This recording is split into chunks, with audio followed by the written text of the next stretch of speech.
once again to the We Don't Know Sports Podcast. This is Chadthemark with Mr. Brown and Canadian Biggie, who fights through all the technical difficulties known to man to be here with us, and we appreciate that. But I knew he didn't want to miss this opportunity because I know you guys were giving me a little bit of grief, a little bit of shit because I kind of disappeared Monday. A lot of that was work related.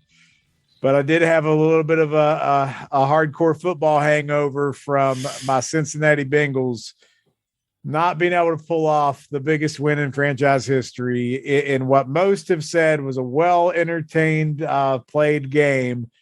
What happened is what everyone said would happen. Aaron Donald and the defensive line took control, and the Bengals could not finish. And I don't know. How should I feel as a Bengals fan? Because I've been trying to process this for at least 48 hours. Oh, I was going to say, like I told you on the Super Bowl, Chad, you covered, man. Be happy. You know what I mean? You covered. And that's about as good as you was going to do. I mean, that's lofty in itself. I'm just glad we didn't get blown out. I'm glad it looked like they belonged. I'm just happy that for the first time in my memory, I picked the correct final Super Bowl score, 23-20. Rams won. I got the cover. All the important stuff I needed to happen happened other than Von Miller winning MVP. If I were a Bengals fan, I'd feel just a little uneasy because you guys have between 55 and 60 million in cap space. You don't have to pay Burrow for a couple of years. Chase, your key guys are locked up. Do you spend and stay competitive? Because even within your division, there's a couple of really good teams. The Steelers get a quarterback. They're right there. Allen and Mahomes aren't going anywhere. So it's one of those where we had that conversation on Thursday. Everybody says, they'll be back. Burrow is young. Dan Marino went in his second year. So yeah. I think there's more uneasiness for you than there is, this is the start of something. Hey, and let me piggyback off of that real quick. The best meme I saw today was comparing Burrow to Andrew Luck. If they don't get him an offensive line, he's out of football by age 30 because he's just like, I can't do it anymore. So they've got to address that line. It was a script that everyone knew was going to happen. The Bengals handled it better than I thought they would. They hung around. You know, Odell got hurt. I'm not saying that's why the Rams didn't win more, but the Bengals showed they belonged, but they have to address that line. That should be their number one priority. First, second, third, whatever picks they got, just throw it all at the line. I think if they addressed the line, if the line played better, they would have been the better team probably because the skill positions and everything. Like in the post game, like Von Miller and company, they were even talking about like, Burrow, he's that dude, man, because he had to get rid of the ball so fast. Like for the past 3 games, they couldn't even run an offense. It was literally like a lot of times people were freaking out because they go 5 wide or 4 wide with one back. And it wasn't because of the play calling. It was because that way we can see what the defense is doing because I got to know where I'm throwing the ball before I even snap the damn thing. Well, you could tell with the 2 weeks leading up to it, with their game plan coming out, they decided we know we're not going to block them up front, so let's try to go with quicker passes and run game, which was working nice for a while. As a Bengals fan, I just have a question for you. Patriots fan, been to a lot of Super Bowls, we've won a lot, but you remember plays and games that you lost, like the helmet catch. So you just mentioned the offensive line. I think that you shared this in your football group about the snapshot at the end of the game where Burrow just has time to throw. Jalen Ramsey's on the ground. Jamar Chase is open for a game-winning touchdown. Yeah, so there's like 6 plays. I can give them to you real quick. Let me count the ways, all right? So, one, I don't know why you pay Joe Mixon $12 million a year if you give it to P. Ryan on that short yardage play. That being said, terrible call. That being said, there's all kinds of criticism about the spot of the ball there. I'm not saying he got the first down, but it sure as hell wasn't where they spotted him at. So that was it was closer. Yeah. The decision that the Rams had with about 4.5 or 5 minutes left, where they went on fourth and 1, and they did the end around to Cooper Kupp. Like you stop that play, the game's probably over. You're probably going to win. And then they kept moving the ball, and then of course the goal line play where Wilson makes a great play. I was standing up watching it. I was screaming at the top of my lungs, oh my God, we got a linebacker on Kupp. There's a linebacker on Kupp. So I know if I see it, everybody else sees it. And of course they throw it right at Kupp. Wilson makes the play of the lifetime for him where he's actually playing great coverage. They throw the flag. And, that's fine. Flags happen and stuff like that, but that extended the drive for them. And then there was the weird play where the Rams get called for holding, and then they call a dead ball personal foul call on, I think, Hilton in the end zone because he tried to break up the pass. And I was like, it wasn't helmet to helmet or anything. I thought that was kind of an egregious call. But of course, the naysayers out there will always go back to the touchdown pass. And I know that's what I'm saying. I'm not blaming the refs, not blaming penalties. But when you're watching the game, there was so many chances. The Bengals still had a chance to win or end the game, and they just couldn't do it. Well, you talk about refereeing, and it was a close game. Their game-winning touchdown was a false start that wasn't called. They had several times, as Ashley Harper continually reminded me, where there was 0 on the play clock, just like in the NFC Championship game, and they got the snap off. And if you look at the snapshot of the last play of the game, Aaron Donald's offsides. The last play defensively, he lined up the neutral zone.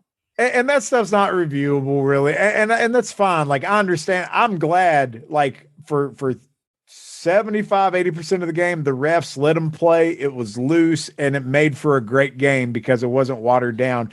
But then when you get to the end sequence, and it was like six out of the 9 flags in the game came within like 2 minutes.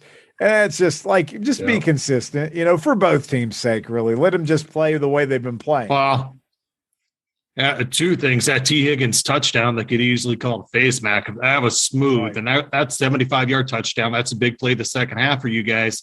But they were letting them play. Tony Dungy hit the nail on the head in the post game where he said they let him play football for 58 minutes and then they started officiating. And the one thing I'll say too, like the T. Higgins thing in real time, it didn't look like a face mask. It just looked awkward, Yep. And the other side of that, on the Wilson play when they called him for pass interference, I just assumed it was. I thought he hooked him or whatever, because it's like there's no way he's playing that good defense on Kupp, right? So like the officials are probably like, linebacker on Kupp, just go ahead and throw the flag now. So like it is what it is, but the chickens came home to roost, man. At the end, it came down to I think they gave up 1 sack the first half. They gave up 6 sacks in the third quarter. Enough of the in-game analysis. You asked at the beginning how you should feel, what you should take away from the game. Well, I'm going to tell you this. As a Raiders fan, we had the best probably coaching hire of the offseason so far. We were also 10-7. I would feel much better as a Bengals fan than as a Raiders fan right now. Biggie's a Patriots fan. He's got the best coach in NFL. He's not going nowhere. Mac Jones, probably the best rookie quarterback to come out last year. I would put the Bengals optimistically ahead of both the Patriots and the Raiders right now heading into the future, despite your O-line woes. So you gotta hang your head up for that one. I think they have a chance to at least fix the O-line. You know what I mean? And then to Biggie's thing I'm saying the future is brighter for your team compared to ours right now on paper, even with the O-line issues. Yeah, I'm with you there. And I think it goes back to what Biggie said earlier, just are they going to screw it up? Are they going to not capitalize on it? Because you got to be smart enough to see you have this small window of talent, man. Like you got to make it work. Well, here's the thing. We always talk about, that dude's different. Joe Burrow is that dude. But there's a chance the Bengals have 2 ways to go here. You've got a ton of cap space. You build a team. When it comes to his time to sign, he wants to be a Bengal and build a legacy there. You screw this up over the next 2 years with your unwillingness to play, sign guys, that sort of thing, Burrow's on another team, and he does great there. I mean, Burrow, like he just said, with our teams, Burrow is a far better quarterback than either one of them. He's that dude. Just give him a couple offensive linemen. So did you guys see what the Vegas odds are for next year's Super Bowl favorites? I saw Kansas City was the leader. Yep. Yeah. Chiefs and Bills are 1 and 2. The Rams and Bengals, the Bengals actually came in at 4th. I was very surprised because, like what Biggie said earlier, they may not even be picked to win their division, next year. But Biggie, I'll tell you, your Patriots, they're plus 2,500. So that puts them around 12th. And then the Raiders, man, they got the Raiders way down the list to like 20th. So I was surprised they were that low after a 10-win season. So I guess they are a lot of uncertainty. So I'm fine with it. Yeah. I did throw $20 on my Patriots at plus 2,500 pre-free agency. So who's the worst Super Bowl odds for next year? Do you know? It has got to be the Jags. I'm saying the Texans. Oh, yeah. The Texans are tied for last. They're tied for last. The other team is the Jets.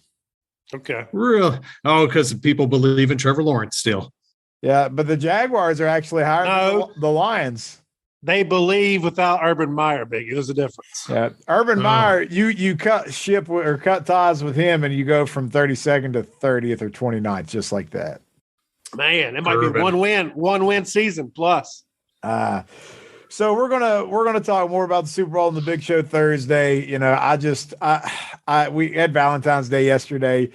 Didn't really want to do a show. Had to give respect to all the ladies out there. We had to make sure we were devoting time to them and not just a Super Bowl hangover. But women everywhere got to be mad that Super Bowl has now been abridged into the Valentine's Day weekend. That can't be good for a lot of the couples out there. Did you guys have any issues as far as that goes?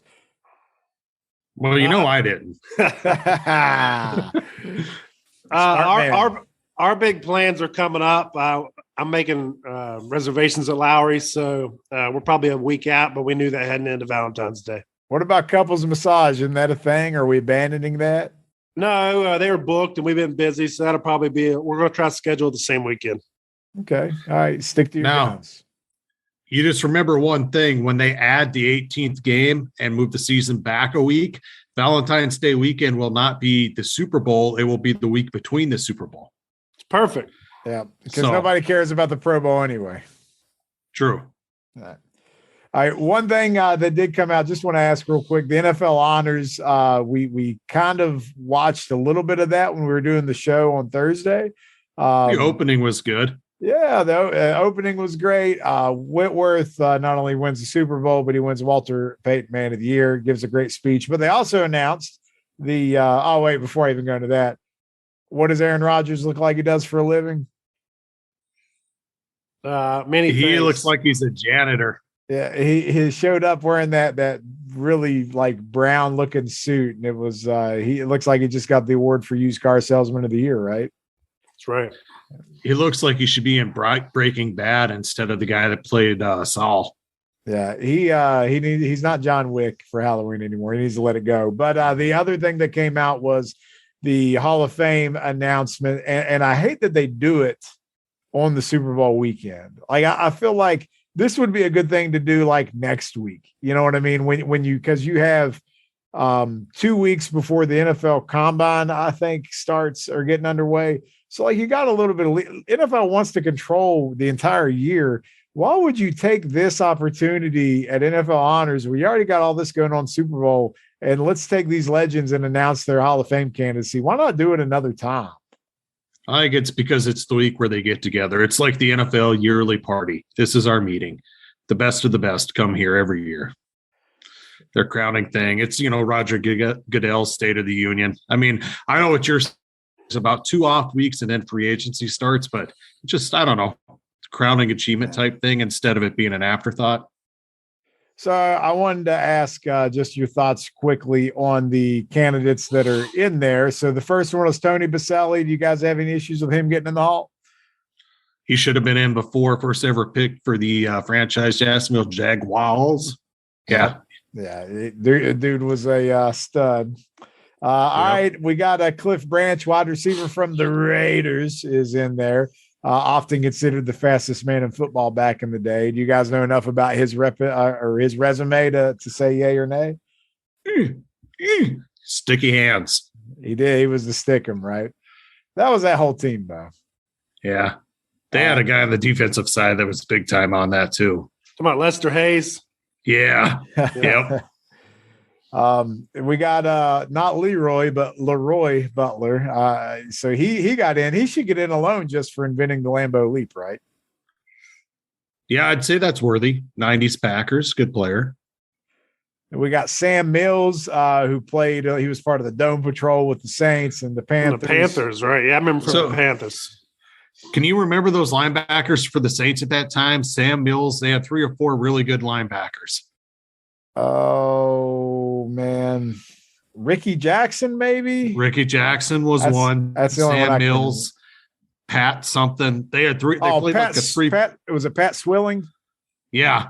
Okay. Believe that sounds right. We'll go with it. Nobody's fact checking us anyway. All right, Biggie. Richard Seymour got in. So how do you feel about that? You should have led with him. Come on now. First one of the early dynasty Patriots to get into the Hall of Fame. He's well deserving. Absolute. And what some people won't remember is that him getting shipped out of town brought us Randy Moss. So that alone should make him a Hall of Famer, except for that didn't bring you a championship ultimately. Right. True. That was an absolute kick in the nuts. Are you surprised that Dick Vermeil just got in finally? I don't know. Maybe it's because they just did a movie, so they had to put him in because Kurt Warner's in. Like Dick Vermeil, to me, it's just weird. He's in the Hall of Fame in 2022, but there's a movie about him as a coach in like 1978, 79, and a movie with him as a coach in 2022. It's just weird. They probably didn't want to wait too many more turns around the globe here because he ain't gonna be around much longer probably. So they wanted to get him in before he passed. That's the only thing I could think of. It's like we better put him in. He's like freaking 100, so why not? He's like QB Brown. Who's not coaching the Tar Heels. I remember that now. All right, last but not least, you had Bryant Young, defensive tackle for the 49ers. So I vaguely remember Bryant Young, but it looks like the reason he got in is because every offensive lineman who's worth their salt says this guy was like Aaron Donald. He was a beast back in the day. I remember him. Mid-90s 49ers. So, it kind of leads me to, we talk a lot about Baseball Hall of Fame, which is a lot easier to talk about because you can stack numbers side to side. But the way the NFL years change so much, sometimes it's hard to really talk about that. And I think it comes down to more of the eye test. And one of the questions, a lot of people ask, like Phillip Rivers just retired. Like, is he a Hall of Famer? If you look at his stats, maybe, but I don't know compared to his contemporaries. Eli Manning is probably getting in because of his Super Bowl credentials. So my question that we put out today, because I heard it everywhere, and Richard Sherman was fanning the flames, is Matt Stafford a Hall of Famer? So I just want to hear y'all's thoughts on that. I'll go first with this one. Here's my opinion. Right now, today, he isn't. I don't care that he just won the Super Bowl. He's only 33 years old. You give him another 4 or 5 years, the way the league is today, with the way his numbers will finish, he'll be in the top 10 in touchdowns and yards, and he'll have a Super Bowl on his resume. It won't matter at that point that he's only been to 1 or 2 or 3 Pro Bowls. He'll get in. I agree with you. I mean, the fact is, if Rivers gets in and Stafford's probably going to have similar or better stats, I'd say, and he's already got the ring out of the way, so he's got to go in down the road. I don't know off the top of my head, but I think Phillip Rivers is like top 5 in passing yards and probably top 10 in touchdowns. I know he's top 10 area in both stats. I don't know top 5, top 10, but he's right in that area. And some of that's longevity. He got to play a long time. And Stafford, I'm 100% in agreement with you guys. He should get in if he continues to play at a high level for a couple more years. But, when you talk about the contemporaries, right, I could not believe that Matt Stafford had only made 1 Pro Bowl, and he's never led the league in anything other than interceptions. He does have a crazy amount of fourth quarter comebacks and game-winning drives, but when you play on the hapless Lions, that's bound to happen more often than not. And while people say you should cut him a break because he played on such bad teams, part of me says, well, then he should be throwing the ball all the time, so it's going to inflate his stats. And let's be honest, he's had Cooper Kupp now for this year and maybe a couple more years, and he had Megatron, so maybe he just gets to be around good receivers too sometimes, and maybe that helps. I don't know. Oh, man, throw some respect on his name. For the first time in his professional career, number 1 overall pick out of Georgia. He knew where it was coming. He gets on a team where the talent level matches him. It's number 1 overall pick. Beginning of the year, what was the thing? Super Bowl or bust? Super Bowl or bust? What'd they do? Win the Super Bowl. Give him some respect. I'm not disrespecting him. I'm just saying that he's good. Right now, he's in the Hall of Good. Can he get to the Hall of Great and the Hall of Fame? We'll see. If he wins another Super Bowl, damn sure he's in there. If he at least wins a couple more playoff games for the next couple years, he's probably getting in anyway just because the volume is going to be there. But, I love Matt Stafford as a person, the story, the toughness, the stuff with his wife. Like, he's an easy guy to root for, and tying it back to the Bengals losing the Super Bowl. Man, at least they didn't lose to a team that you just really don't want to lose to. And I know people say the Rams bought a championship. In the NFL, it's a little different because of the salary cap. Man, they haven't had a draft pick since 2016 in the first round. So they've decided to go all in on this.